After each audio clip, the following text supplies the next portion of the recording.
kedua, Anda bilang, tapi itu kan Injil kami, harusnya jangan digunakan dalam penafsiran kalian dong. Mas, kalau gitu apa bedanya dengan umat Kristen yang menggunakan Perjanjian Lama yang notabene sebenarnya adalah kitab yang diturunkan kepada Yahudi atau Bani Israel untuk membenarkan Injil kalian? Wahai Mbak Nisrina yang terhormat, saya nggak bisa stitch videonya Mbak, jadi saya buat kayak gini aja ya. Nanti saya tag, gak apa-apa ya. Semoga direspon.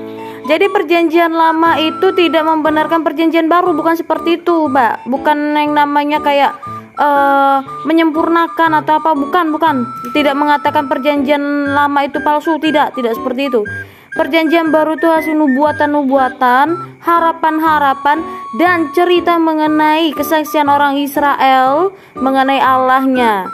Allah yang seperti apa yang membantu mereka keluar dari perbudakan, dan bagaimana proses iman pertumbuhan orang-orang Israel mengenai Allahnya sendiri yang telah menyelamatkan mereka, ya Mbak ya. Nah, namun di sini saya ingin mau meluruskan dulu Mbak. Perjanjian lama itu yang berisi harapan dan nubuatan para nabi yang terdahulu itu digenapi di perjanjian baru. Seperti apa sih? Separuhnya aja ya. Tuh teman-teman Kristen juga dicatat ayatnya bila perlu. Seperti perjanjian darah yang dilakukan oleh Allah Israel, yaitu kalian bisa baca di Keluaran 24 ayat 8. Kemudian penggambaran Yesus mengusir penjual di bait Allah, itu ada di Zakaria 14 ayat 21. Itu sama kayak di Matius 21 ayat 12. Kemudian penggambaran mengenai pohon ara yang dianggap sebagai pengkhianat kepada Allah, itu ada di Hosea 9 ayat 10. Jadi kalau kalian bilang Yesus mengutuk pohon ara, yang di Matius 21 ayat 19 itu sudah ada, udah pernah dicatat. Nah, kemudian penggambaran Yesus yang dimana ketika dia datang ke Yerusalem, ia dibentangkan pakaian. Nah, itu ada di 2 Raja-Raja 9 ayat 13 Mbak Nisrina. Kemudian ketika Yesus menaiki keledai, itu sudah ada dinubuatkan di 1 Raja-Raja 1 ayat 33 sama Zakaria 9 ayat 9. Itu ada di mana kalau di perjanjian baru, yaitu di Matius 21 ayat 7. Lalu ketika Yesus mengajar di bukit, ya kan? Itu ada di Matius 5 ayat 1 sampai 2. Ternyata sudah dicatat duluan nama Yesaya 2 ayat 3. Kemudian mengenai ketika pemberian pengutusan Roh Kudus, itu sebenarnya sudah ada di Keluaran 19 ayat 18. Itu dari mana? Kalau di perjanjian baru di Kisah Para Rasul 2. Lalu penggambaran Yesus yang bangkit, itu ada di 19:25. Kalau di perjanjian baru tercatat di Matius 28 ayat 6 sampai 10. Kemudian ketika Allah berbicara kepada manusia, dicatat di mana di perjanjian lama?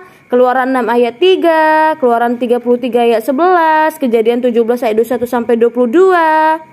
Nah, kemudian penggambaran juga tentang Yesus bertemu dengan wanita Samaria yang meminta air ya. Nah, itu di mana kalau di perjanjian baru? Di Lukas 7 ayat 4. Kalau di perjanjian lama di mana sih Mina?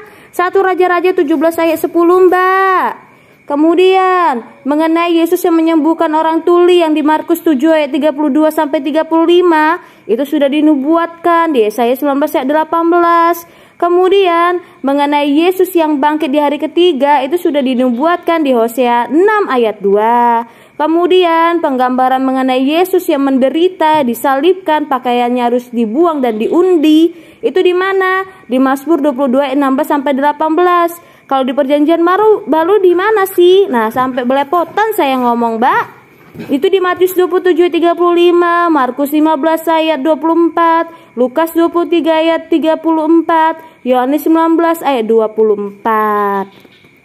Jadi di perjanjian lama yang sudah menjadi harapan dan nubuatan tadi, itu digenapi Mbak di perjanjian baru. Jadi dilakukan sama Yesus tuh di perjanjian baru. Yang awalnya hanya sekedar harapan dan doa-doa dan nubuatan, ternyata digenapi sama Yesus, nggak digenapi sama nabi-nabi lain, Mbak. Ya, ada. Segitu aja. Salam. Orang Yahudi kan tidak mengakui Yesus. Terus kalian menggunakan kitab mereka untuk membenarkan Yesus. Harusnya mereka juga bisa protes dong. Bisa dibawa juga ke ranah hukum atau ke ranah kebijakan. Antara polos atau memang merasa itu adalah logika. Kayaknya aku rasa memang polos deh. Mbaknya nggak tahu ya. Di Kisah Para Rasul 2 yang 41 sampai 42, itu 3.000 orang lebih orang Yahudi meminta untuk dibaptis, Mbak. Dan orang Farisi juga menjadi orang Kristen, Mbak. Itu di Kisah Para Rasul 15 ayat 1 sampai 15, Mbak baca ya. Capek saya untuk ngutip-ngutipnya. Udah segitu aja ya, Mbak ya.